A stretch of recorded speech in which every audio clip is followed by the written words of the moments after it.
In the dusty plains of Western Australia in 1932, a most unusual war broke out, not between rival nations, but between humans and a towering, flightless bird, the emu. That year, Australian farmers were already struggling through the Great Depression and a severe drought. As if things couldn't get worse, more than 20,000 emus, migrating inland after breeding season, descended upon the wheat fields. The emus trampled fences, flattened crops, and gobbled up precious grain. Desperate farmers pleaded for help, and the government responded with a solution as bold as it was bizarre: military intervention.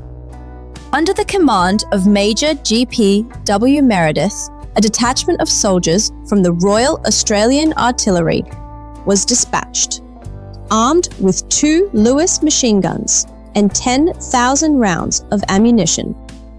It was, quite literally, a declaration of war on birds. Sir, are we really declaring war on birds? Orders are orders. Ready the guns.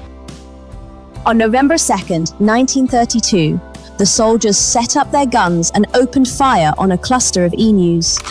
But the birds proved far craftier than anyone expected.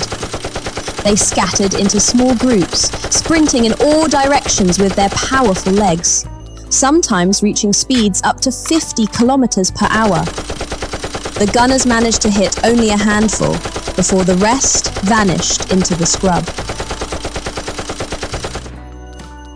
Undeterred, the soldiers tried again. They mounted a machine gun on a truck, hoping to chase the emus down. But the truck couldn't keep up over the rough terrain, and the recoil of the gun made it impossible to aim. By some accounts, the emus simply outran the truck, disappearing into the bush, while the soldiers jostled helplessly in pursuit.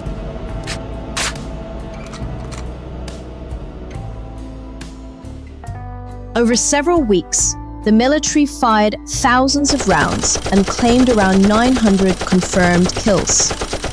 Though many wounded birds escaped and were later seen hobbling around, still very much alive.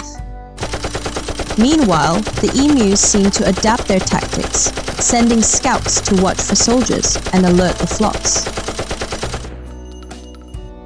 Eventually, public criticism and ridicule grew too loud to ignore. Newspapers mocked the operation, and politicians questioned why modern soldiers couldn't outwit a bird. On December 9th, the military withdrew in defeat. The Great Emu War was officially over, and the emus had won.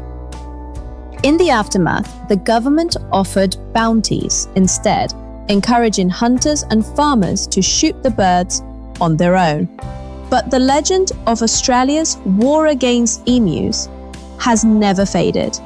It remains one of history's most peculiar conflicts, a reminder that sometimes nature has the last laugh.